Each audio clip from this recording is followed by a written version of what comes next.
festejos que têm tido lugar em Palopes e, igualmente, em Timor-Leste. Eu acho que muitos se recordam daquilo que ficou reconhecido como a diplomacia de ping-pong, quando em 71 a primeira delegação americana visitou a China, e essa delegação, que era da Federação Americana de Ping-Pong, visitou a China mais ou menos um ano antes da visita do presidente Nixon a Pequim. O desporto tem, de facto, capacidade para promover a paz, para contribuir para o desenvolvimento humano, para, igualmente, promover o desenvolvimento económico e, muitas vezes, consegue funcionar de tal forma bem que funciona melhor do que algumas cimeiras mais formais de chefes de Estado e de membros do governo. Há muitos países que têm já, hoje em dia, embaixadores desportivos. As Nações Unidas, há muito tempo, que tira partido e tem núcleos que tratam desta questão do desporto e da diplomacia. E,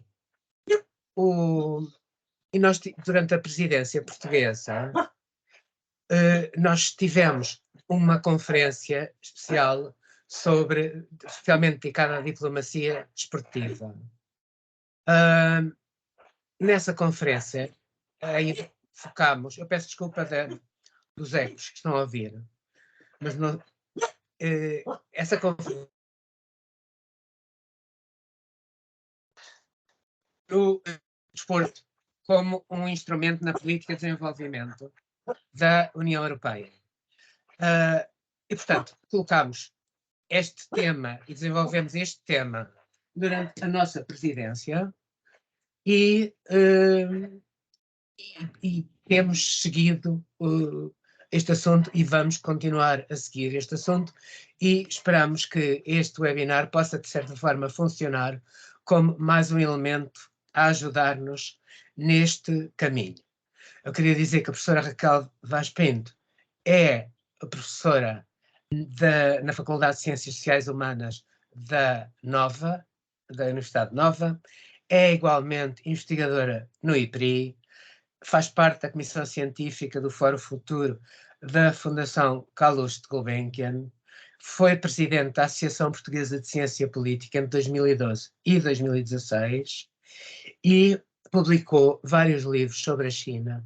Tem focado muito a sua investigação e o seu interesse nos desenvolvimentos na China, mas é autora de um livro muito interessante que se chama Para lá do Relevado, que tem-me dito que é um dos livros mais bem feitos sobre o futebol e todas as dinâmicas do futebol.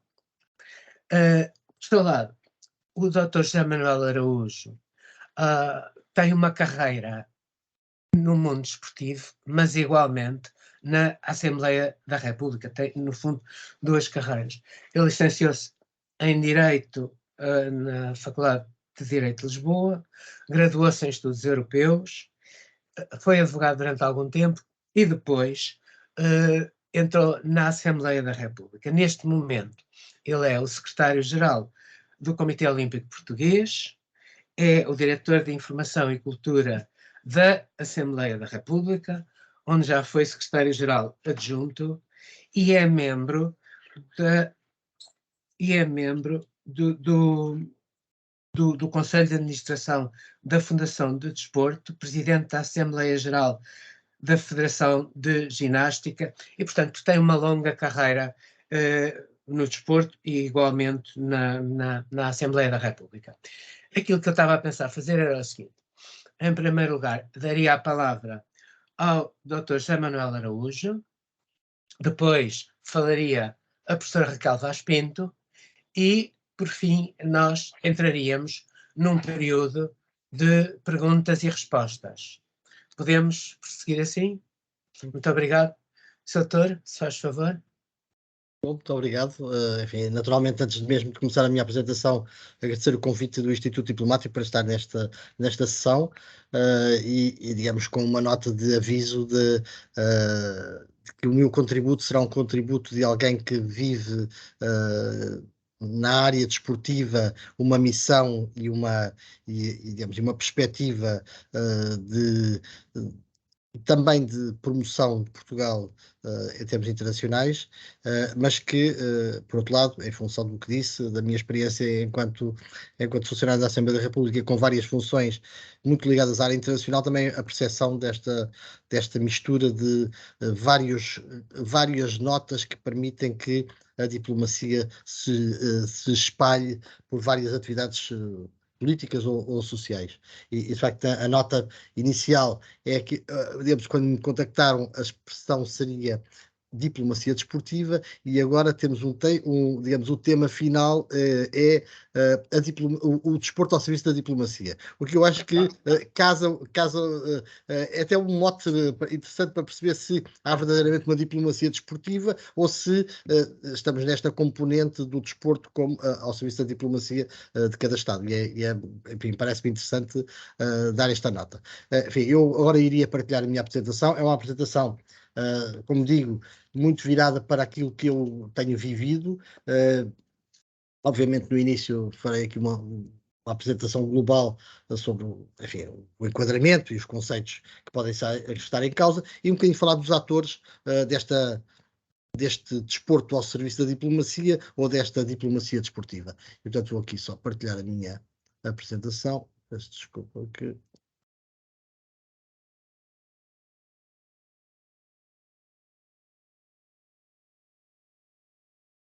Desculpem só um segundo, porque tenho aqui na... Desculpem só.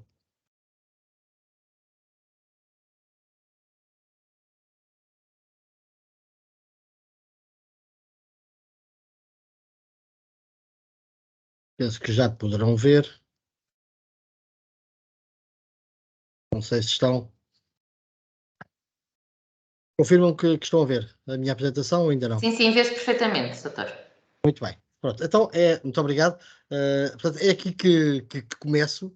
Enfim, intitulei a apresentação Diplomacia Desportiva talvez numa lógica muito ambiciosa de que o desporto é verdadeiramente uma atividade de diplomacia também, enfim, para lá do que é enquanto atividade social.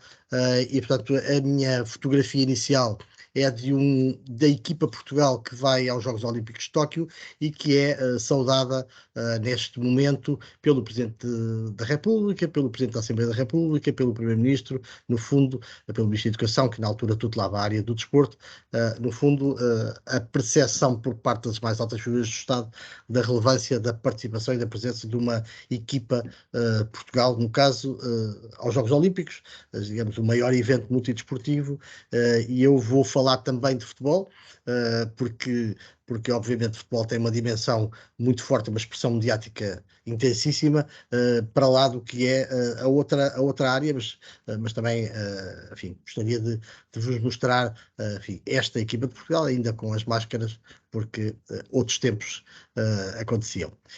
Basicamente, o que eu gostaria de fazer uma referência breve, enfim, a minha intervenção, enfim, prevê cerca de 10 minutos, 10, 15 minutos, enfim, aí é este conceito mais simples, mais básico de diplomacia e da representação dos interesses do Estado no estrangeiro, mas também uma outra mais elaborada, um bocadinho mais extensa, que no fundo é um instrumento da política externa para o estabelecimento e desenvolvimento dos contactos entre os governos de diferentes Estados, e aqui depois podemos ter que fazer as adaptações necessárias para lermos nas variadíssimas vertentes que a diplomacia vive e depois, aliás, podemos falar dos vários tipos de diplomacia e era esta que talvez me pudesse referir. Não vou deixar de falar enfim, na diplomacia política, esta sim é a relação entre os Estados e na forma como cada embaixador, como cada diplomata também representa o seu Estado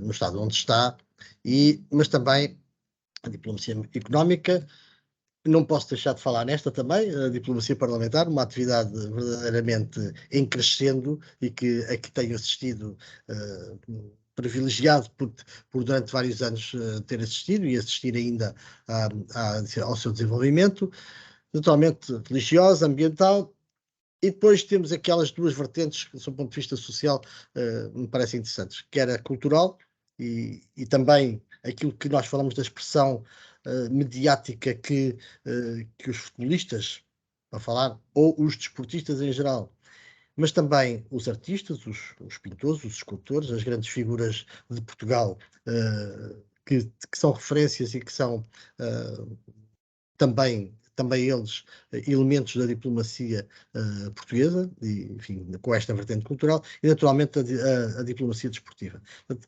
enfim, estas referências não são novidades para nenhum dos que me está, digamos, a ouvir hoje, e portanto, queria apenas recordar esta nota. E depois também recordar aquilo que se calhar foi o grande mote desta conversa, ou será o grande mote desta conversa, que é esta frase absolutamente icónica e que nós próprios no Comitê Olímpico de Portugal também temos na primeira, digamos, na entrada, e que é esta percepção exata do poder de mudar o mundo. E aquilo que o Sr. Embaixador Freitas Ferraz referiu, enfim, daqueles exemplos do ping-pong ou de muitos outros. Outros exemplos são interessantes. Nos Jogos Olímpicos de Inverno da Coreia do Sul, em 2018, tivemos uma equipa conjunta entre a Coreia do Norte e a Coreia do Sul. Podemos dizer assim, não adiantou muito, mas são sinais de paz que o desporto tem procurado obter. Enfim, muitos outros, mas este parece-me também interessante e que liga diretamente com a atividade, digamos, em que estou também diretamente envolvido. E, naturalmente, eu gostaria aqui de referir, o Sr. Embaixador também referiu essa questão, foi por ocasião da nossa presidência portuguesa no ano passado, ter havido digamos, um seminário, um momento dedicado à diplomacia desportiva. E eu gostava de fazer aqui uma citação de alguém que agora é deputado da Assembleia da República, mas que foi Ministro da Educação durante 6 anos, e que refere esta expressão. E ele, aliás, prefere então usar a expressão diplomacia desportiva, em vez do desporto ao serviço da diplomacia, mas que eu acho que não vivemos todos bem com estas diferenças. Que possa estar na linha da frente, e o desporto tem tantas ou mais armas do que as outras diplomacias para que não seja um acontecimento lateral. E, de facto, esta expressão é uma expressão que é muito evidente para todos nós, de 4 em 4 anos, quando há Mundial de Futebol, ou de 2 em 2 anos, ou de outros 4 anos, noutros 4 anos, quando há Europeu de Futebol, e o futebol, de facto, é aqui uma expressão mediática muito forte, mas também é qualquer coisa que se sente em variadíssimos momentos, quando um atleta especificamente participa numa determinada prova e a marca Portugal, enfim, precede, e é fundamental que as pessoas tenham essa percepção de que a presença de um atleta muitas vezes vale e pode ser, digamos, um valor acrescentado a uma atividade diplomática que pode verdadeiramente ser determinante para determinadas situações se resolverem e, enfim, os diplomatas que estão impostos sabem bem o impacto que muitas vezes tem a presença de alguém que, vindo do mundo cultura ou desporto, pode ter no desbloquear de algumas situações. E, portanto, eu gostava de partilhar convosco este artigo do José Manuel Delgado na Bola, que mais do que ler o texto, este texto é o texto, depois naturalmente que enviarei esta apresentação, mas mais do que ler o texto e explicar um bocadinho, porque o passado, como é que foi, como é que digamos, a FIFA entregou o Mundial ao Qatar, tudo isso, eu gostei muito do título, que é o estádio e o sentido de Estado, ou seja, a preocupação também, e aqui da diplomacia desportiva, e eu vou falar agora dos atores, é também a importância do sentido de Estado de quem está no mundo desportivo, ou seja, a percepção por parte de cada um de nós que no mundo desportivo representamos Portugal em variadíssimos momentos, a importância de termos o sentido de Estado, de sabermos que para lá de nós próprios, para lá de cada atleta, de cada equipa, está a representação de Portugal. E esta, digamos, era também o mote desta apresentação. Depois, naturalmente, gostaria de falar dos atores desta diplomacia desportiva. Já referi esta nota, enfim, naturalmente, os atletas, e há atletas individualmente considerados com peso e com uma referência enorme. Eu refiro 2 ou 3 nomes. Toda a gente sabe quem é a Rosa Mota, toda a gente sabe quem é o Cristiano Ronaldo, naturalmente, toda a gente sabe num outro âmbito, talvez um bocadinho mais europeu, não tão internacional, mas o peso que teve um atleta do ciclismo, que é o Rui Costa, que foi campeão do mundo e que em toda a Europa é uma referência. Há, de facto, pessoas que, pela sua presença e pela relevância que têm, do ponto de vista mediático, do ponto de vista desportivo, porque alcançaram o topo das suas carreiras e tornaram-se referências mundiais na sua modalidade, são de facto pessoas que devem ser considerados os atores. Estes sim são os verdadeiros atores. Depois temos, naturalmente, os clubes. E os clubes são também, enfim, o embaixador Freitas Ferraz há bocadinho falava do impacto que tem um jogo de futebol nos países da CPLP, mas também, não só da Seleção Nacional, mas de clubes, que nós vemos festejos de campeões nacionais em Portugal, assim, serem festejados em todos os países da CPLP, e temos também clubes que, pela sua dimensão, são também verdadeiros embaixadores de Portugal, pelo nome, pelo grande destaque que têm, quer nas suas vitórias mais longínquas ou mais recentes, quer da expressão, digamos, europeia e mundial que têm.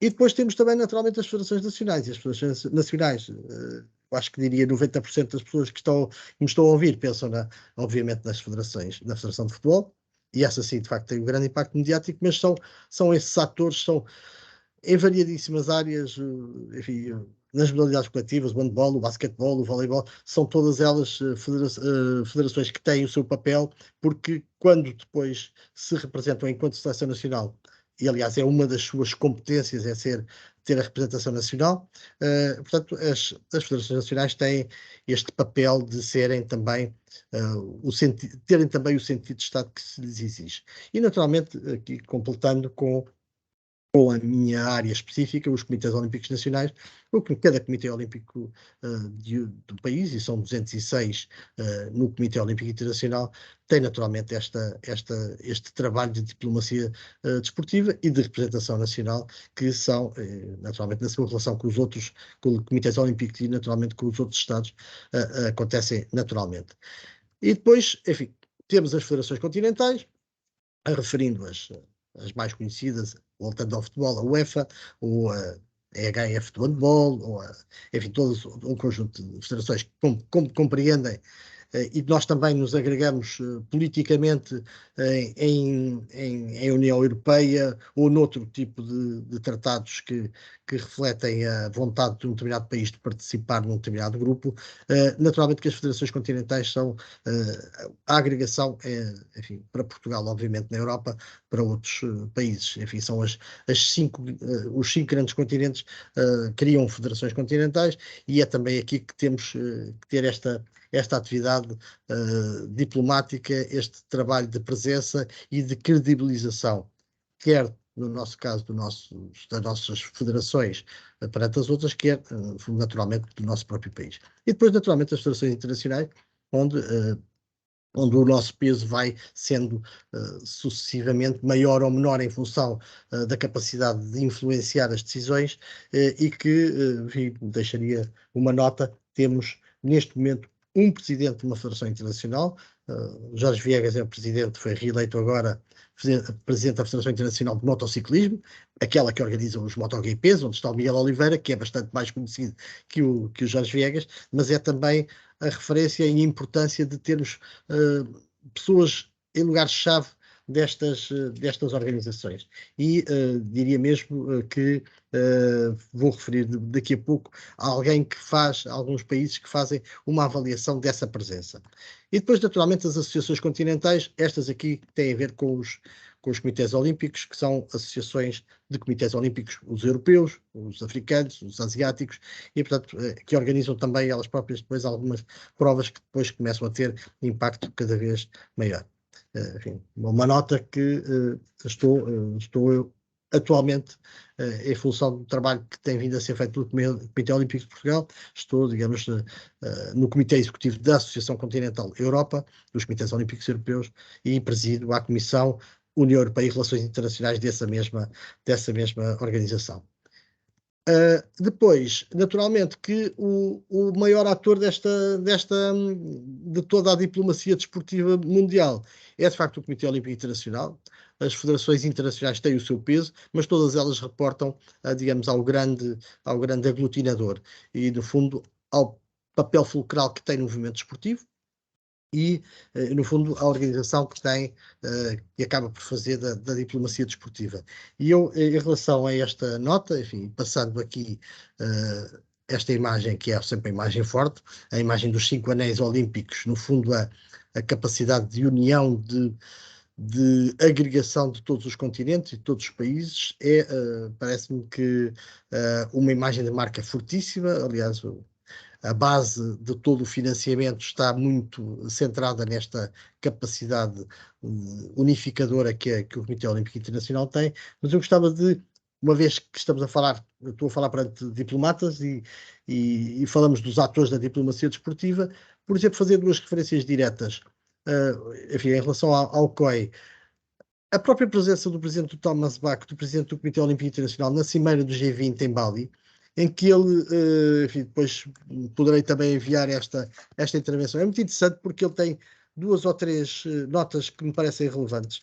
Uma, a ligação com a OMS, com o trabalho que o desporto pode fazer em termos de proteção da saúde das pessoas. Depois, a questão da violação da Carta Olímpica ser o argumento suficiente para que a Rússia seja excluída das competições. Depois, a preocupação em mostrar que nos próximos Jogos Olímpicos, os próximos organizadores dos Jogos Olímpicos são membros do G20 e, simultaneamente, não há uma preocupação para que, no futuro, a escolha das grandes competições internacionais, nomeadamente sedes de Jogos Olímpicos, respeitem um conjunto de interesses, nomeadamente direitos humanos. E depois refere-se especificamente a uma declaração de António Guterres, que diz que o espírito olímpico é o mais importante símbolo de paz no mundo atual. Portanto, é de facto interessante perceber o peso e o respeito que as instituições internacionais, do ponto de vista diplomático, do ponto de vista de relações internacionais, têm pelo Comitê Olímpico Internacional e, enfim, quanto a mim, naturalmente, transparece também para a área desportiva toda. E depois uma decisão, as decisões da Assembleia Geral das Nações Unidas, a mais recente de todas, de dezembro de 2022, há 6 dias, em que refere o papel relevante do trabalho do Comitê Olímpico Internacional e, no fundo, do papel que o desporto tem na unidade, no desenvolvimento e, digamos, na promoção da paz. E, portanto, parece-me que não poderia deixar de falar do Comitê Olímpico Internacional como grande ator nesta matéria, mas também o seu reflexo a outros níveis. Depois tenho aqui uma outra referência, enfim, já falei das sanções à Rússia, enfim, é também um pequeno link para uma notícia em que o COI mantém as sanções à Rússia, e esta é uma questão sensível, porque é uma questão de mistura entre a leitura meramente desportiva e a leitura política da situação na Rússia e na Ucrânia. E depois, enfim, gostaria de voltar, digamos, um bocadinho, mais que aos atores, às ações da diplomacia desportiva. E depois, aquela importância das associações de base continental, regional e linguística, e para dar nota de que, por exemplo, no movimento olímpico, nós temos as associações de base continental, nomeadamente a Europa, a África, a Ásia, a América e enfim, agora já não estou a ver e Oceania, portanto, nós temos aqui uma questão de estarmos presentes e sermos credíveis e credibilizarmos o nosso país através da presença nestas organizações. Depois temos associações de base regional, e a de regional, eu gostaria de citar a do Mediterrâneo. O Comitê Olímpico de Portugal aderiu, digamos, à organização dos Comitês Olímpicos do Mediterrâneo.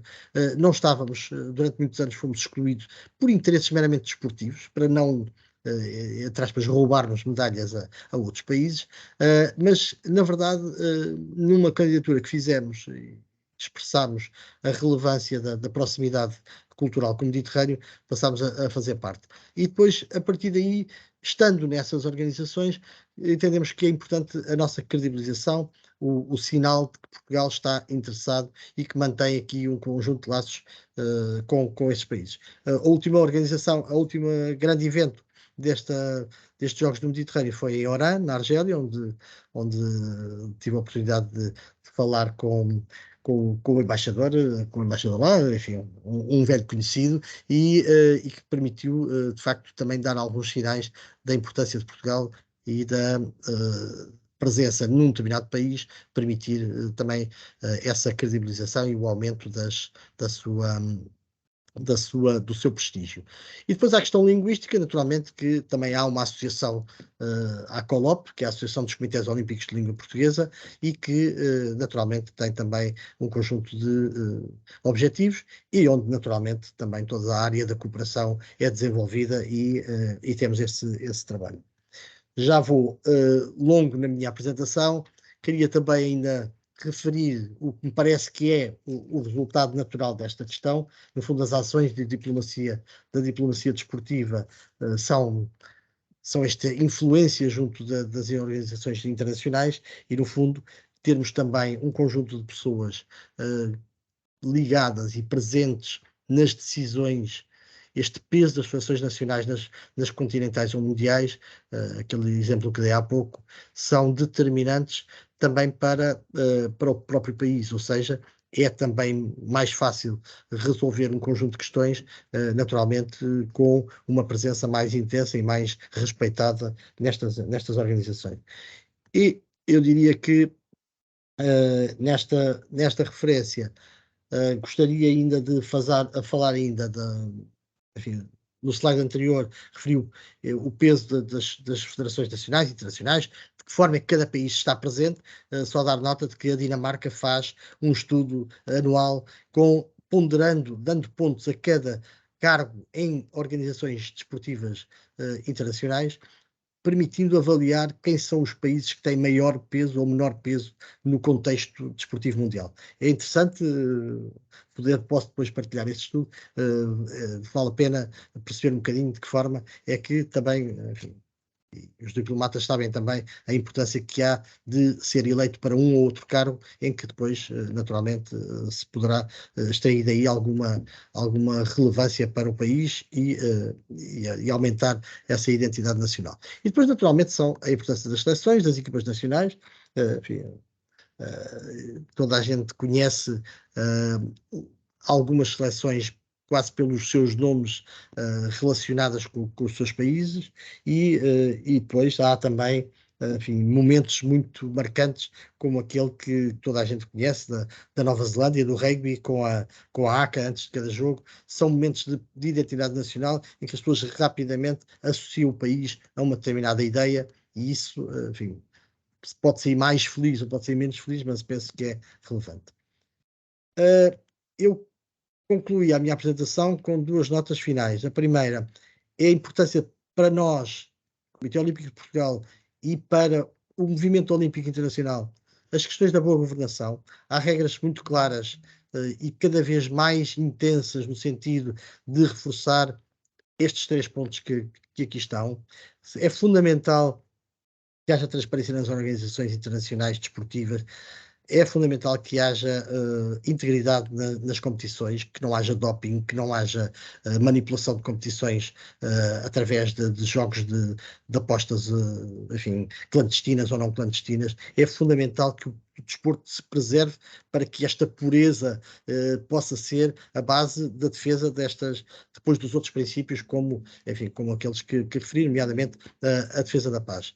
E depois, no fundo, estes princípios universais de democracia, enfim, são estes que aqui estão, e eu gostaria de referir, em relação à última que aqui está, que é o respeito pelos direitos humanos, de vos referir, de facto, a importância que o Comitê Olímpico Internacional está a dar a esta matéria e a criação, sendo que Ban Ki-moon, o antigo secretário-geral das Nações Unidas, é o presidente do Conselho de Ética do Comitê Olímpico Internacional. Temos também, a este nível, dentro do Comitê Olímpico Internacional, a criação de uma unidade de direitos humanos que está, no fundo, que criará uma comissão que dará um parecer final sobre os candidatos a sedes dos Jogos Olímpicos. Isto, naturalmente, para evitarmos tudo aquilo que se tem vindo a dizer muito recentemente sobre a realização do Mundial no Qatar, do Mundial de Futebol no Qatar, porque nós não nos podemos esquecer que houve mundiais de futebol no Qatar, mas está a haver mundial de futebol no Qatar, mas já houve mundiais de handball, já houve há taças do mundo de ginástica, há tudo e mais alguma coisa no Qatar, no Dubai, na China, enfim, em todos os outros sítios onde pode haver queixas sobre direitos humanos, há permanentemente competições internacionais. E depois, no fundo, esta conclusão desta nota, de facto, a boa governação como credibilização de uma instituição desportiva, de uma instituição em termos globais e, naturalmente, que estes efeitos, este exemplo FIFA, eu gostava de deixar claro que esta preocupação na qualidade das respostas em termos internacionais é fundamental, porque sob esse ponto de vista, porque se elas não existem, os parceiros comerciais que são o sustento destas organizações desaparecem. E o caso da FIFA é um caso muito evidente. Não vou elaborar sobre isso, acho que quero falar sobre desporto mais que sobre futebol, mas também não posso deixar de terminar, e como sabem que eu sou enfim, funcionário da Assembleia da República há 30 anos e tenho agora como Presidente da Assembleia da República alguém que foi Ministro dos Negócios Estrangeiros durante vários anos e que todos conhecerão muito bem. Eu gostaria de vos deixar com eu espero que consigam ouvir com estas declarações do Presidente Santos Silva no Qatar, por ocasião da sua ida ao jogo enfim, um dos jogos dos grupos, e portanto vou aqui passar, vou ver se conseguem ouvir o som desta. Peço desculpa. Aqui um erro. Desculpem.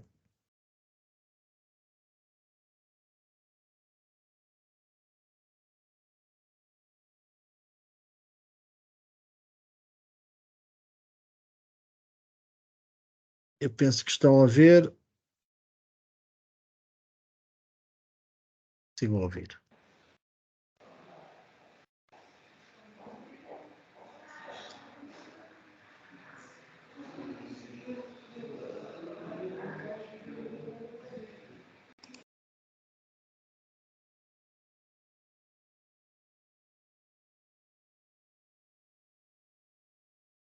Muito bem, eu terminava aqui, peço desculpa porque fui mais longo do que esperava, mas gostaria de, no fundo, partilhar digamos, a minha experiência e esta nota final, de facto, da relevância, como alguém explica a razão pela qual esta presença das altas figuras do Estado no Qatar é determinante.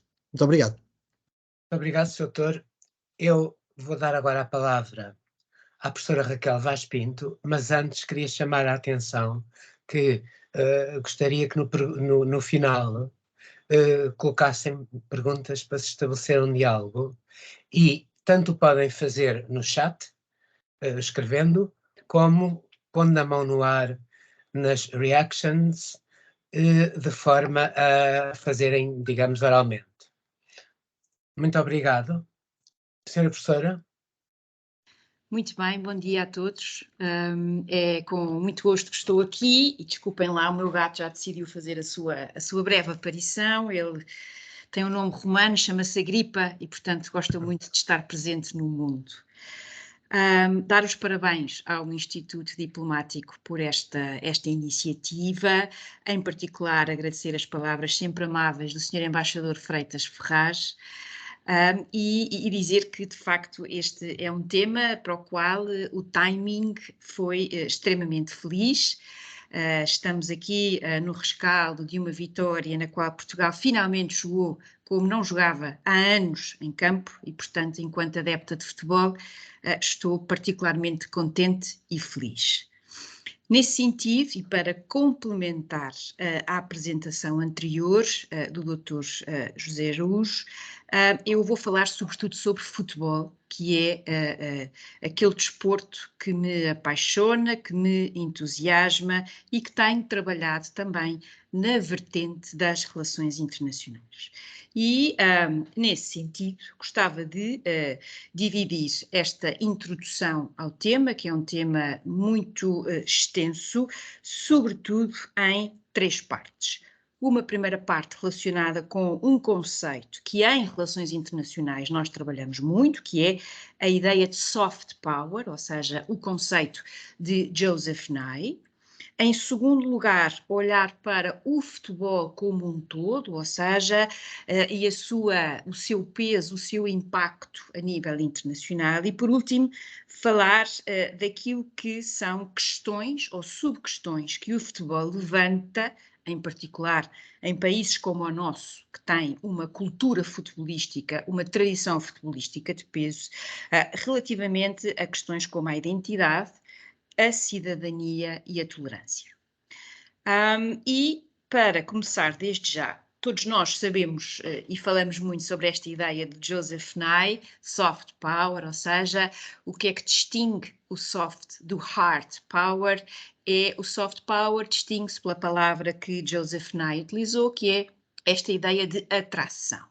Ter um estilo de vida, ideias que são atraentes e, como ele escreve tão bem, querer que os outros queiram o que nós queremos. Ou seja, não temos aqui nenhum elemento de coerção ou de ameaça de coerção, que é aquilo que caracteriza justamente o hard power, que tanto pode ser o óbvio, que é o militar, como também pode ser económica. Eu, através de sanções, estou a utilizar a economia e a questão das finanças numa perspectiva de hard power, ou seja, ameaça e de coerção. Portanto, atração.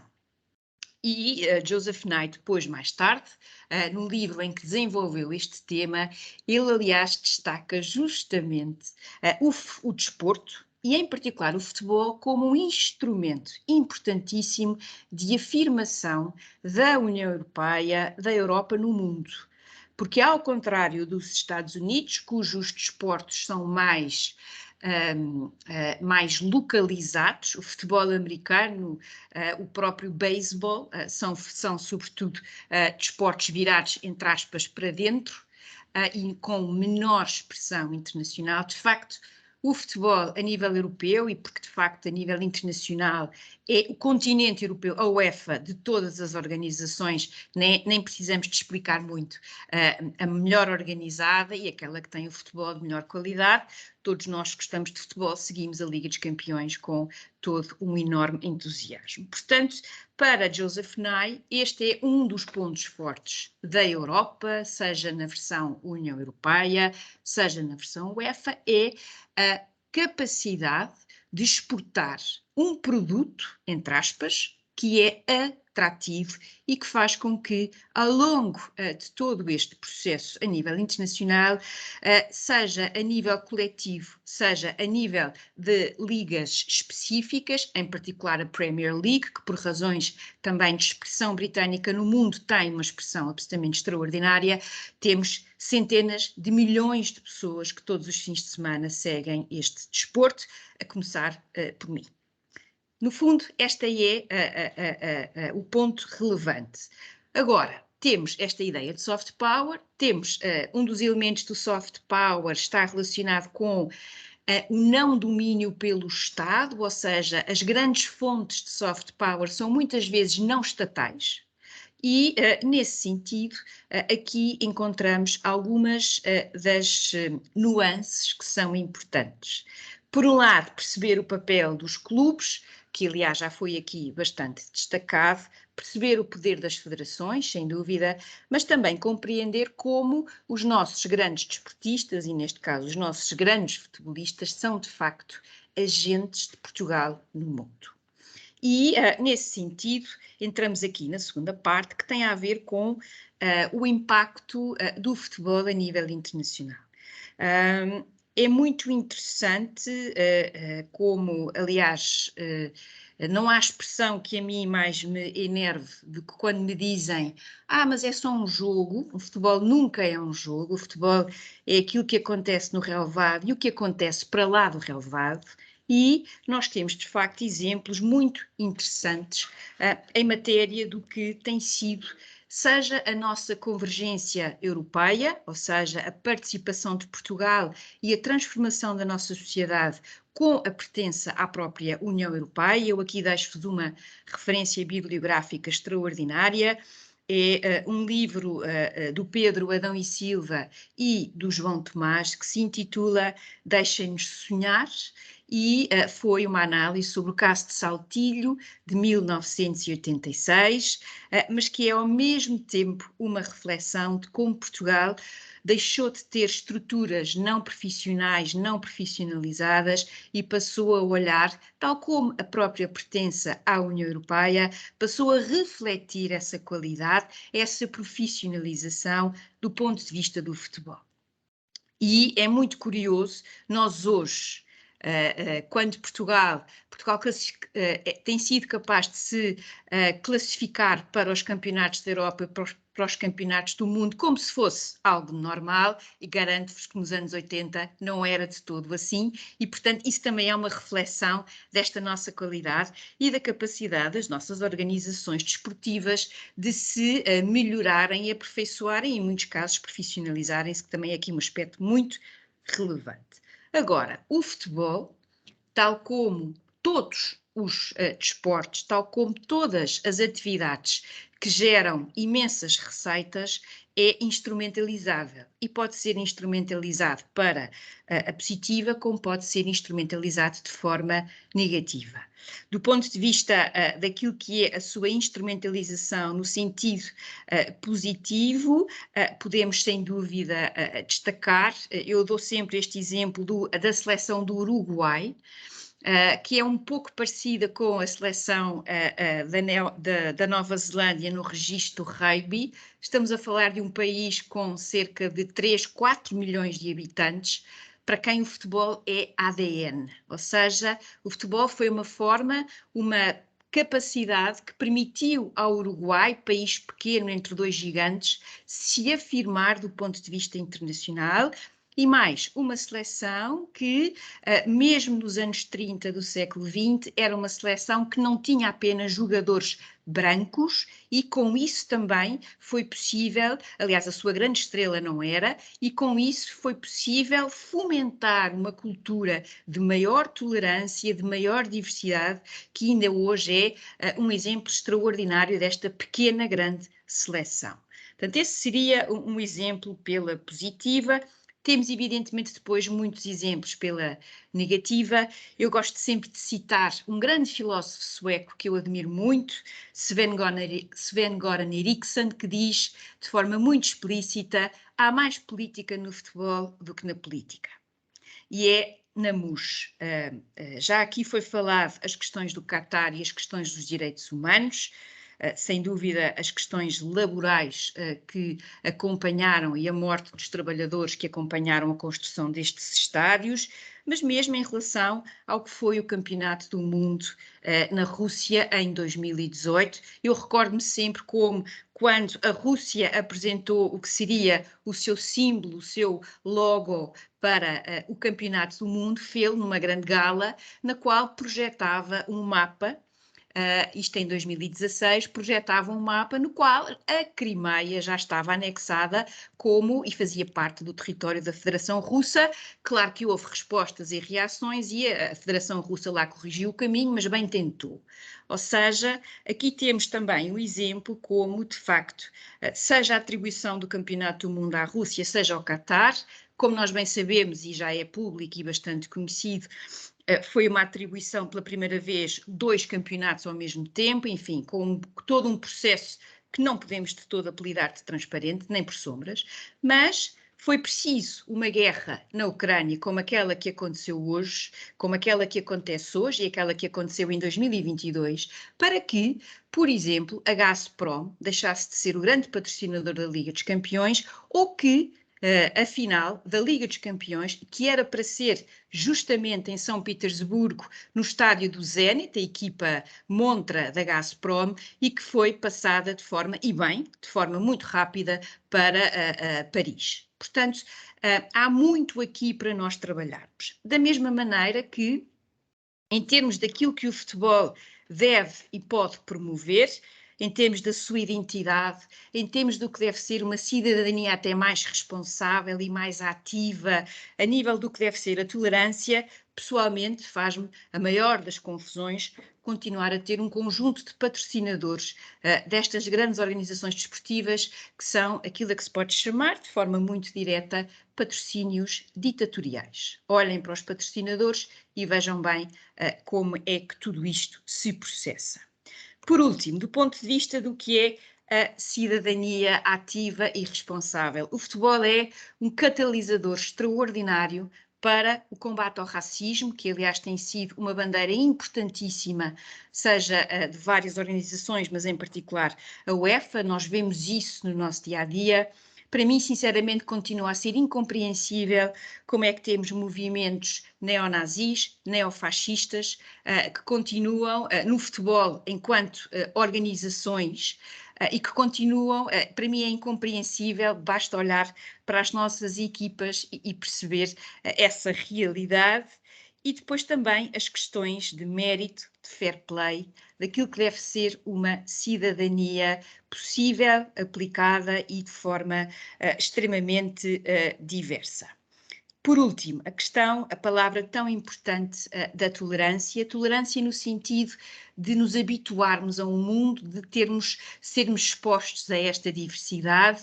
Nós hoje, quando vemos, por exemplo, o Liverpool jogar e Mo Salah, que enfim este ano tem marcado menos, mas marcar um golo e agradecer o golo a Allah é absolutamente normal e é bom que assim seja e, portanto, nesse ponto de vista, de facto, o futebol é uma arena especial, seja no combate ao racismo, na xenofobia, aquilo a que infelizmente hoje graça nas nossas democracias liberais. Por último, gostava também de vos dizer que a diplomacia é uma área muito especial das nossas vidas enquanto Estados. E não digo isto por ser professora de Relações Internacionais, mas porque de facto é uma dimensão extremamente importante, extremamente relevante da nossa vida coletiva, em particular, quando estamos a falar de países que não são grandes potências. Ou seja, a diplomacia tem aqui de facto um papel e ao longo dos séculos, desde os seus primórdios, desde aqueles tempos da diplomacia renascentista e do próprio ascensão da figura do embaixador em Itália, que depois passa para a Europa do ponto de vista internacional, seja na Paz de Westfália, seja depois toda a sua formalização, a diplomacia tem tido a capacidade de flexibilizar as suas dimensões. Hoje em dia, parece-me que há aqui duas vertentes que têm de facto de ser melhor trabalhadas e articuladas. Por um lado, a diplomacia desportiva no seu sentido lato, mas também, por exemplo, a diplomacia científica e a capacidade de sermos capazes de atrair talento, de, por outro lado, fazer valer aquilo que são as principais contribuições de Portugal, neste caso concreto, a nível internacional.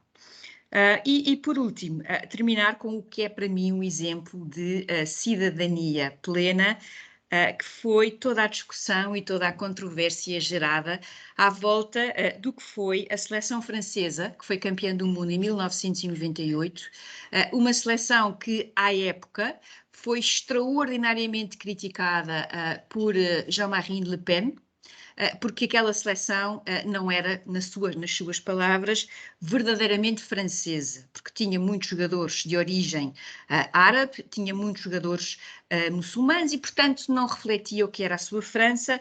A melhor resposta foi aquela que foi dada em campo, com Zinedine Zidane a liderar a França e a ser campeã do mundo em 1998. Senhora professora, muito obrigado. Estão-me a ouvir? Muito bem. Muito obrigado. Mas então, eu peço então para aqueles que queiram fazer perguntas, as façam, mas enquanto eles se decidem a fazer essas perguntas, eu faria uma primeira pergunta, que é no fundo um pedido de apoio. Em todos os postos em que eu estive, digamos, o desporto, direto ou indiretamente, esteve sempre presente. E houve sempre, nos diversos países, da parte de interlocutores, fossem oficiais, fossem pessoas, digamos, anónimas, pedidos muito específicos relativamente à nossa seleção, por exemplo, ou a clubes desportivos, para eles virem. Relativa, quanto à questão da, digamos, de uma ligação mais articulada entre o Ministério e o mundo do desporto, o mundo federativo, o Comitê Olímpico, etc., a minha pergunta era o seguinte: os políticos e a política têm, isso já está mais que trabalhado, mas tendo a oportunidade de ter aqui hoje dois peritos, digam-nos como é que nós, Ministério dos Negócios Estrangeiros, deveríamos fazer uma abordagem para começar a desenhar, digamos, um trabalho mais articulado com estas duas áreas. Era esta a pergunta. Obrigado. E aqueles que querem... depois eu não sei se querem responder a várias perguntas ao mesmo tempo. Como quiser, Sr. Embaixador. Isso depende, portanto, esta era a minha. Eu tenho aqui alguém que pôs a mão no ar para fazer uma pergunta, mas quem pôs a mão no ar vai ter que a fazer se não escrever no chat. Muito bem, posso fazê-la desta forma? José Costa, por favor, ligue a sua câmara, está bem? Sim, sim. Câmara, muito bem. Eu vou fazê-lo. Queria só alertar que eu estou a seguir-vos a partir de Singapura, onde sou chefe de missão adjunto da Embaixada de Portugal, e estou aqui a seguir-vos no meu serão em Singapura, onde já são quase 9 da noite, com muito gosto e com muito interesse. Não só porque gosto muito de desporto, não só de futebol, mas de desporto em geral, e vibro com os sucessos dos nossos atletas, seja a vitória do Rui Costa em 2013 no Campeonato do Mundo que o Dr. José Manuel Araújo referiu há pouco, seja a Telma Monteiro, o recente triunfo da nossa seleção de rugby, todos esses sigo com muito interesse. A outra razão é porque acredito muito no potencial da diplomacia desportiva. Eu aqui em Singapura, nos meus contactos diários com os mais variados interlocutores, e ainda bem que a professora Raquel Vaz Pinto falou em soft power, porque é exatamente isso que eu sinto. Eu sinto que nós temos, que a diplomacia desportiva e o futebol e o desporto em geral são uma fonte de soft power que nós continuamos a menorizar. E a minha pergunta, no fundo, não é muito diferente da pergunta que o embaixador José Freitas Ferraz acabou de fazer, que é como é que eu posso, no meu trabalho de todos os dias, capitalizar esse recurso. Ou seja, para dar um exemplo muito concreto, se eu for abordado por um importador de vinhos em Singapura, eu sei que muito rapidamente eu vou conseguir obter da parte da ICEP materiais de apoio, informação sobre os vinhos portugueses, sobre uma determinada região vitivinícola, até na diplomacia científica, para pegar noutro exemplo que a professora Raquel falava há pouco, existem estruturas, pontos de apoio aos quais todos nós, as portas onde nós sabemos que podemos ir bater.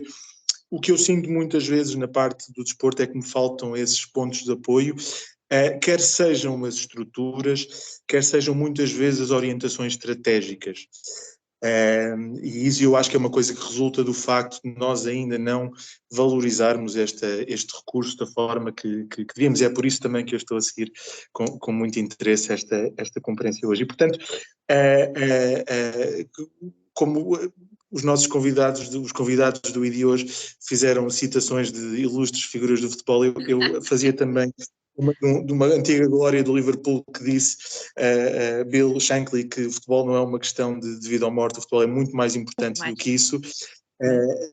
Se calhar fazer a transposição desta expressão para a diplomacia seria um pouco excessivo, mas se tivessem ideias sobre como eu poderei utilizar a diplomacia desportiva, seja para atingir outros objetivos, seja eles quais forem, seja para valorizar a diplomacia desportiva em si mesmo, eu ficaria muitíssimo, muitíssimo grato, porque de facto muitas vezes sinto que nos faltam essas capacidades para que o desporto possa ser mais do que um instrumento para quebrar o gelo em contactos que eu faço, neste caso na realidade com a qual lido diariamente aqui em Singapura. E obrigado também ao ID por ter organizado esta conferência. Muito obrigada. Querem responder primeiro estas duas perguntas? Eu chamo a atenção que já há também perguntas aqui no chat. À direita. Não se importa que eu comece por responder a esta questão. Há aqui um desafio Claro. Que é uma resposta mais institucional. Era para ambos, a questão que o seu embaixador colocou e que o José Costa de Singapura também colocou, é uma questão que eu tenho, enfim, diria, com a minha sensibilidade para estas questões, tenho alertado as federações quando têm seleções nacionais, seja onde for, contactarem as embaixadas, dizerem nós vamos ao Campeonato da Europa de X, nós vamos à Taça do Mundo Y, e nós temos feito isso. Eu tenho feito quando há missões do Comitê Olímpico. E estive com a embaixadora Clara Nunes Santos na Noruega, quando houve lá uns Jogos Olímpicos da Juventude, estive com o Luís Albuquerque Veloso agora na Argélia, enfim, e há essa comunicação, é uma responsabilidade e é um interesse por parte das federações, não só ao nível da proteção e de alguma situação que ocorra, mas principalmente para permitir às embaixadas utilizarem essa presença como entenderem, enfim, com maior ou menor relevância, porque há desportos com maior ou com menor impacto, mas naturalmente é muito importante que isso seja feito. Sei que a Federação de Futebol o faz, tem a estrutura profissionalizadíssima que a maioria das outras não tem, mas acho que enfim, responder a esse repto, o Comitê Olímpico de Portugal insistirá no sentido de poder, sendo uma casa de todo o desporto, de todas as modalidades, poder ter por parte das várias federações as indicações das presenças em determinados locais e podermos fazer essa comunicação. Portanto, talvez para nós fosse útil, é verdade que podemos procurar sempre todas as embaixadas, mas fosse útil também nós termos, digamos, no Ministério dos Negócios Estrangeiros, um ponto onde fizéssemos chegar, bom, então este fim de semana vamos ter Taça do Mundo de Ginástica no Qatar, vamos ter enfim, apuramento para os jogos, para o Campeonato do Mundo de Rugby, já não sei se foi em Hong Kong, foi assim no local. Exatamente, e portanto temos o surf no Havaí, temos, enfim, todas as semanas há dezenas de competições. Claro que se nos focarmos nas grandes figuras e nas principais, nas seleções absolutas, penso que é possível nós fazermos isso, enfim, poderemos falar depois mais tarde sobre a possibilidade de fazermos chegar, porque eu acho que essa é uma informação relevante, eu entendo que qualquer pessoa imposto sentisse o gosto de receber esta informação e depois a poder gerir conforme, enfim, com a presença pessoal ou com a dinamização de algo que entendesse adequado. Muito obrigado. Senhora professora. Muito obrigada. Eu, para complementar aquilo que foi dito, e sabendo perfeitamente como os recursos são sempre escassos, e aqui o senhor embaixador sabe isso melhor do que eu, mas tendo em conta a relevância do desporto para Portugal, tendo em conta em particular, mas não só, a relevância do futebol, para mim faria sentido que dentro do próprio Ministério dos Negócios Estrangeiros existisse uma estrutura que tivesse duas partes. Uma parte de maior articulação com a diáspora portuguesa. Se há elemento que cimenta a relação entre a diáspora e Portugal é a Seleção Portuguesa de Futebol.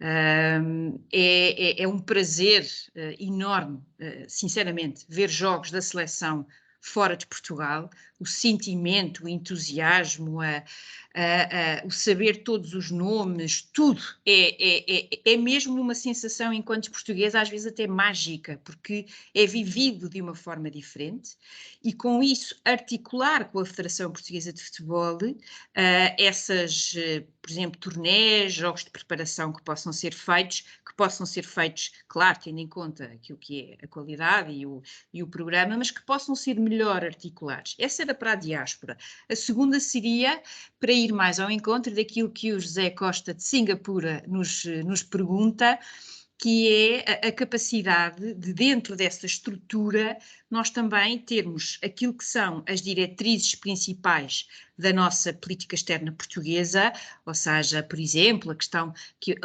o anterior Ministro dos Negócios Estrangeiros, o professor Augusto Santos Silva, tanto falou como a diversificação das nossas relações na Ásia entre vários países, não apenas a China, mas olhar para a Índia, olhar para o Sudeste Asiático e articular essas diretrizes com aspectos concretos do que pode ser jogos de preparação, do que podem ser entrevistas, do que podem ser, enfim, um conjunto de situações que podem ser úteis.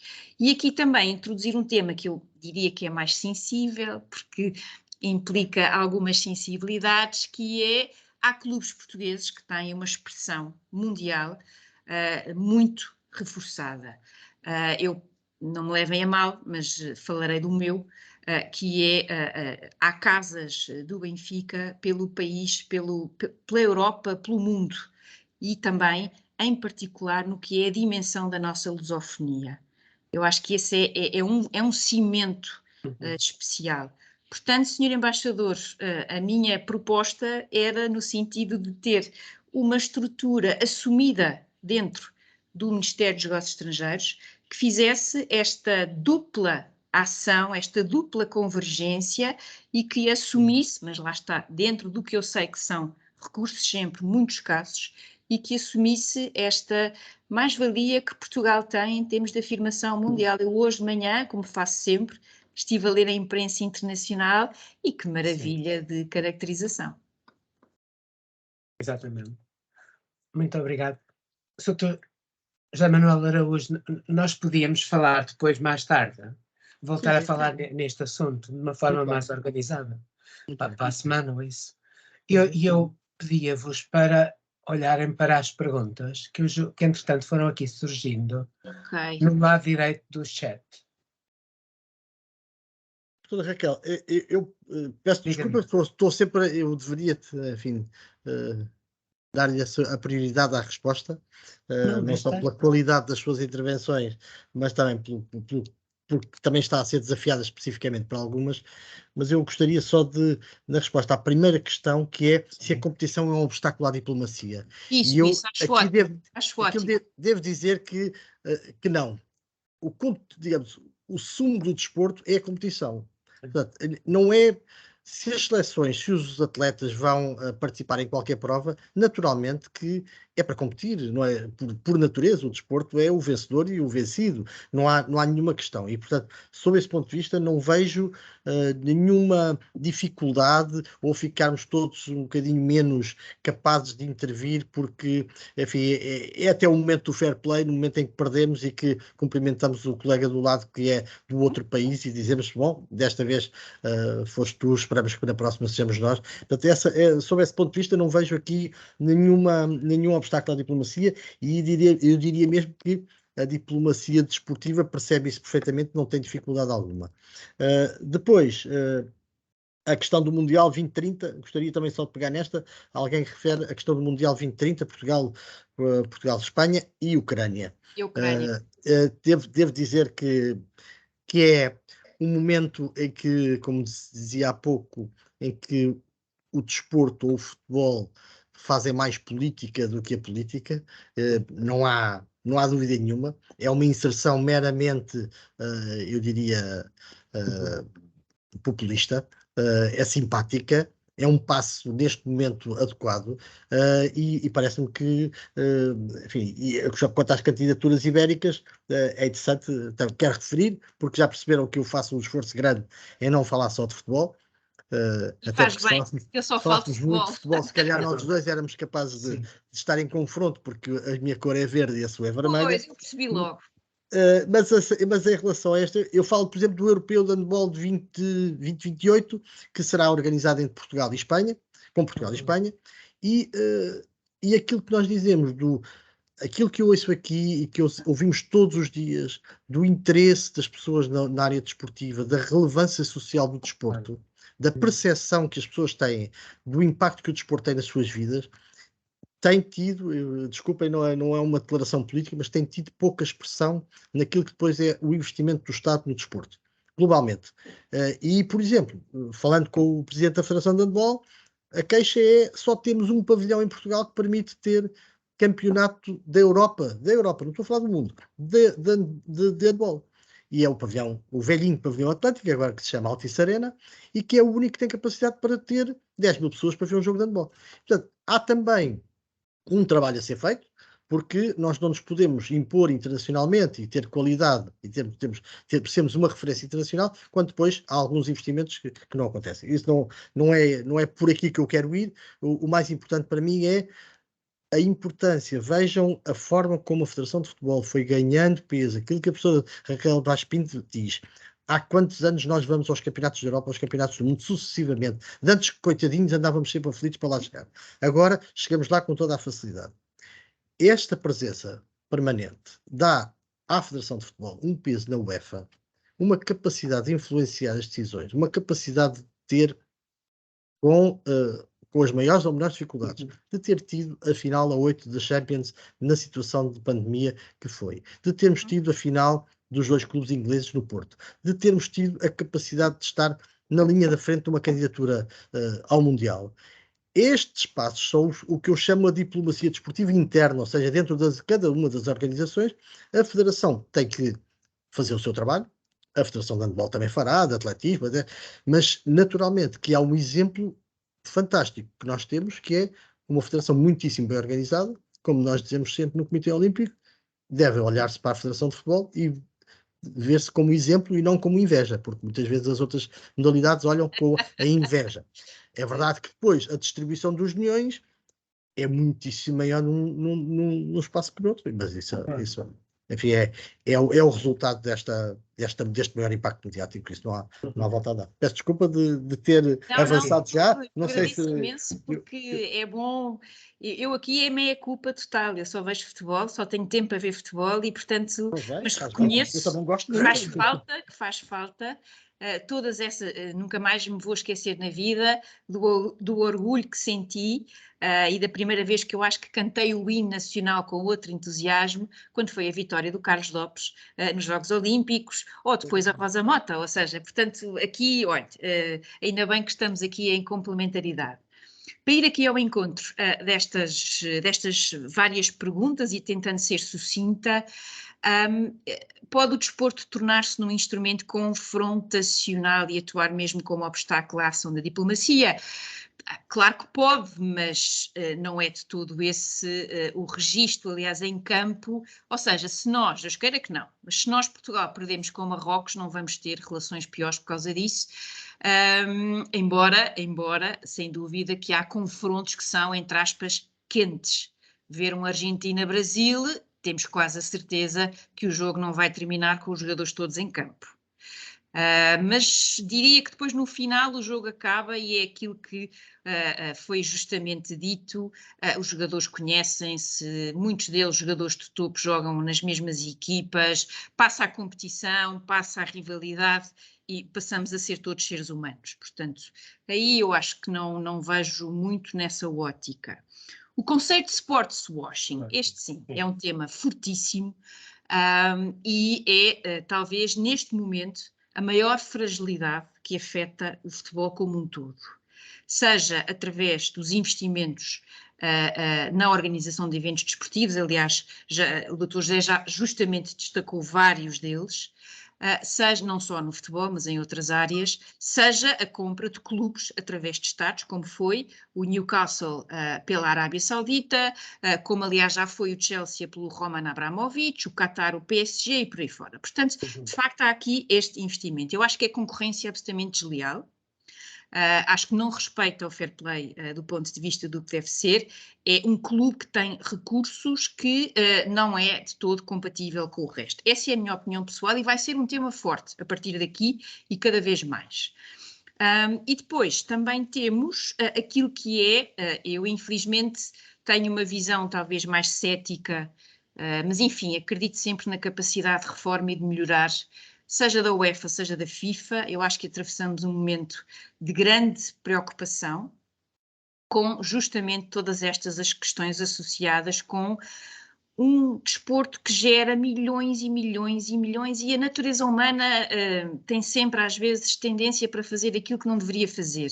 Portanto, vejo com muita preocupação e por um lado é bom que o próximo campeonato do mundo de futebol seja entre os Estados Unidos, o Canadá e o México, 3 democracias, e espero sinceramente, e aqui concordo também, Portugal e Espanha têm todas as características e as capacidades para o fazer e, muito sinceramente, enquanto portuguesa, orgulho-me imenso de termos adicionado a Ucrânia num momento tão difícil da sua vida enquanto nação. Mas este é um grande tema. A questão do sports washing, a questão da lavagem e para ir já ao encontro da próxima pergunta, que é aqui da Mariana, desculpem eu não ver os nomes todos, que é a questão do Qatar. Sim. Eu diria que 2022 tem sido um ano fortíssimo para o Qatar. Um dos grandes beneficiários da guerra na Ucrânia tem sido justamente o Qatar, porque para cortar com a dependência energética da Rússia, parte da Europa precisa de ir buscar gás e petróleo a outros lados. E aqui o Qatar tem sido especialmente beneficiado. Vejam o recente acordo que o Qatar fez com a Alemanha para começar a fornecer em 2026 um acordo a 15 anos, portanto long term. E aqui sem dúvida, agora, será que no final deste campeonato do mundo esta visibilidade que foi dada ao Qatar vai ser positiva ou vai ser negativa? Eu diria que vamos precisar de chegar ao fim para perceber como é que, sobretudo nas sociedades que são mercados destes países, como é que eu diria que aí eu tenho mixed feelings, eu acho que talvez não tenha sido assim de todo, o sucesso não seja de todo pleno. E quanto à questão, peso e a relevância das diferentes em provas internacionais, em especial lusodescendentes, eu acho magnífico, eu acho que é um dos nossos grandes temas. Olhem para a nossa seleção nacional, vejam o Rafael Guerreiro, que joga no Borussia Dortmund, jogou lateral esquerdo, marcou um gol fabuloso, e no entanto, nascido fora de Portugal, é português, sente-se português, e portanto, nesse sentido, é um excelente exemplo de ligação. Da mesma maneira que quando pensamos em todas estas estruturas e todas estes aspectos da nossa diplomacia, de facto Portugal tem tido Portugal já tem, eu não digo isto por ser organizado pelo Instituto Diplomático, eu já digo isto há muito tempo, Portugal tem uma qualidade diplomática absolutamente extraordinária. Nós temos diplomatas que, como se costuma dizer, sabem fazer pontes. Há vantagens em não ser grandes potências e de ter uma história que ajuda a conectar várias partes do globo. temos um secretário-geral das Nações Unidas que é português, tivemos um presidente da Comissão Europeia e, como aliás foi muito bem destacado, é preciso ter diplomatas, figuras de peso em todas as estruturas internacionais. É talvez as principais lições que nós retiramos. Se nós não estivermos não tivermos diretores-gerais na União Europeia, se não tivermos, se não participarmos na UEFA ou na FIFA, ou seja o que for, nós, se não tivermos voz, mais difícil fica. E, portanto, fica aqui mais um desafio, Sr. Embaixador, para a diplomacia portuguesa, que de facto tem uma qualidade e uma flexibilidade no terreno absolutamente extraordinária e, portanto, que a todos nós nos orgulha. Eu quero acrescentar, peço desculpa, não vou responder a nenhuma questão, vou dizer que a seleção, chamemos-lhe assim, a seleção olímpica portuguesa que esteve em Tóquio em 2021, enfim, os jogos foram adiados por um ano, tinha origem em 11 nacionalidades diferentes. Foi uma nota referida pelo Presidente da República, com um país inclusivo, um país que não põe as pessoas de lado, que recebe uma camaronesa que tem, por questões religiosas, uma fortíssima ligação a Portugal, que quer viver em Portugal, que quer sentir-se portuguesa. Temos outro que sai da Cuba por questões políticas, mas que se sente português, que está completamente integrado, vive no Pinhal Novo, treina em Setúbal, e portanto esta seleção que era a Mundial de 98 da França, em Portugal, replica-se completamente, como em Portugal, como em praticamente todos os países, enfim, diria mais europeus, porque têm outras condições de treino que outros não têm, e portanto essa questão é uma questão absolutamente clara, ou seja, o desporto como integrador também, como possibilidade de muitos atletas poderem estar aqui em Portugal. Enfim, eu quero também, peço desculpa, vou aqui responder também, não vou responder, vou agradecer digamos, a mensagem do João Silveira, que está a trabalhar no gabinete da Presidente do Parlamento Europeu e que organizou a vinda dela cá e de uma forma absolutamente surpreendente, e o Comitê Olímpico de Portugal ficou muito honrado com esta procura de estar com atletas portuguesas, no caso com mulheres, e é um encontro fantástico, porque tínhamos a Telma Monteiro, uma portuguesa da Almada, tínhamos a Patrícia, nascida em Portugal, com origens angolanas. Tínhamos a Lorene, que tem origens do Congo. E naturalmente, uma cavaleira filha do Paulo Caetano, o famoso cavaleiro tauromárquico, a Maria Caetano, com outra perspectiva, e a Tamila Olub, que é uma rapariga que nasce na Ucrânia, com 3 anos vem para Portugal, faz toda a sua formação desportiva em Portugal e é nadadora, Jogos Olímpicos, já esteve em 2 Jogos Olímpicos. E, portanto, a Presidente do Parlamento Europeu teve a oportunidade de se aperceber da construção de uma equipa absolutamente tranquila, absorvendo todas as diferenças e de fundo, e depois criando as condições para que eles possam estar presentes. E este modelo que o João Silveira refere esta questão de há encontros de chefes de Estado, de primeiros ministros que vêm a Portugal e o Ministério dos Negócios Estrangeiros, no fundo, organizam as visitas e a dimensão desportiva, quantas vezes foi aqui utilizada. Eu fui diretor de Relações Internacionais da Assembleia e levei presidentes de parlamentos ao Estádio da Luz ver o voo da Águia, como levei enfim, aos Jogos do Campeonato da Europa de Futebol em 2004. As pessoas, de facto, arranjam uma motivação diferente. Só para terminar, o Juan Manuel Santos, presidente da Colômbia, quando veio a Portugal, veio aqui à Assembleia da República e houve um deputado que lhe perguntou: meu caro, porque é que da Colômbia, na altura, só vêm jogadores bons para o Porto e não vem nenhum para o meu clube? E não vem para outros clubes. E não vem para outro. Veja como numa conversa com o chefe de Estado, a questão desportiva vem e o ambiente naturalmente distende e cria espaço para outro tipo de conversa. Muito obrigado. Nós temos aqui uma última pergunta do João Moura, em que ele fala do apoio a Moçambique por parte do Sporting depois dos ciclones e pergunta se isto devia ser, digamos, se devia tentar tornar isto mais sistemático, este tipo de relação com os clubes desportivos para justamente intervenções humanitárias. Sem dúvida, eu não posso concordar mais, e aqui não é ser Sporting ou Benfica ou Porto, é indiferente. E os clubes também têm crescido muito nessa vertente. Ou seja, os clubes de hoje, profissionalizados, de topo, têm uma vertente de governance, têm uma vertente humanitária, têm escolas em muitos países PALOP que muitas vezes fazem a diferença na vida dos miúdos que ali estão, porque jogam e com isso também conseguem ter uma vida bem melhor do que aquela que teriam, e que fazem muita dessa responsabilidade social.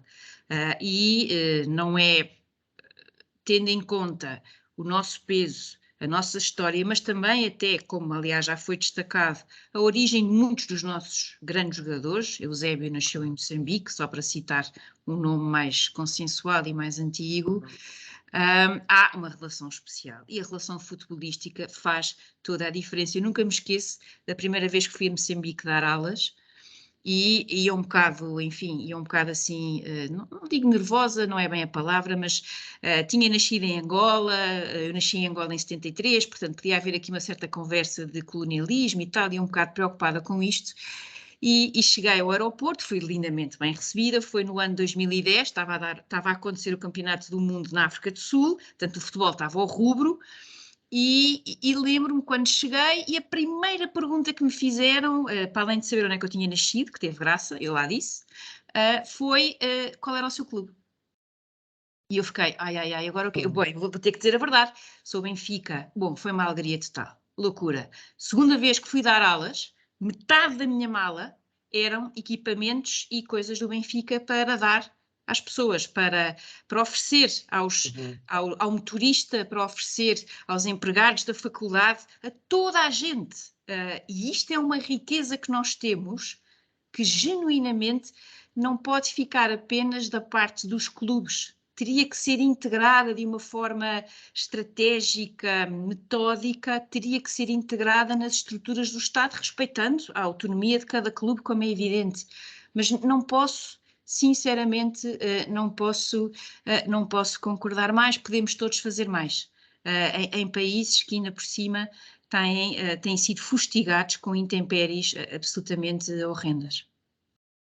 Eu queria dar nota de que o Comitê Olímpico de Portugal também tem naturalmente sido eixo para a cooperação com outros comitês olímpicos da CPLP e especialmente, enfim, aquele trabalho que nós fazemos no Fundo de Coordenação também dá o apoio do movimento federativo nacional a estes países. Muitas vezes temos que falar com o atletismo, é preciso uns quantos equipamentos, o basquete arranja, nós fazemos também essa recolha entre vários locais, entre várias federações, e depois contribuímos. É de facto um passo também na diplomacia desportiva. Diria que se no futebol o embaixador dá logo conta, se for o atletismo ou do basquete, dá menos conta. E, portanto, é também uma missão nossa de, enfim, na sequência do que falámos, de dar mais importância, digamos, dar mais informação ao Ministério dos Estrangeiros sobre esses factos. Queria só deixar uma última nota, não sei se vamos terminar, mas é a preocupação desta nossa direção do Comitê Olímpico é, digamos, aumentar a valorização que os portugueses dão ao desporto. E estes passos são nesse sentido.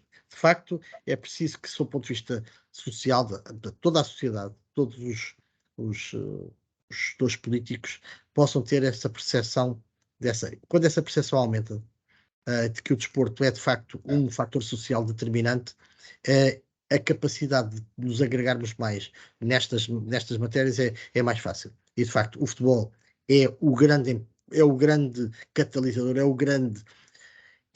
é a máquina que puxa a locomotiva, mas de facto depois há muitas outras modalidades que podem fazer esse trabalho e que estão todas disponíveis para fazer. Essa é a percepção que eu tenho bem.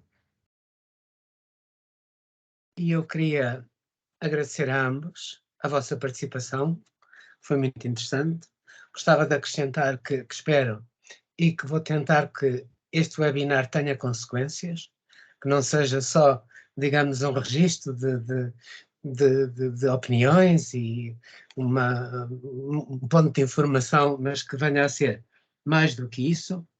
E por último, eu acho que antes de terminarmos, eu queria dar os parabéns à professora Raquel Vaz Pinto pela prestação de ontem do Gonçalo Ramos. E Obrigada. com isto, Obrigada. nada, não, é muito sentida, é muito sentida. Muito obrigado a todos. Vamos continuar em contato. Muito obrigado. Muito obrigado. Obrigada. Boa Obrigado tarde. pelo convite. Obrigado. Boa tarde.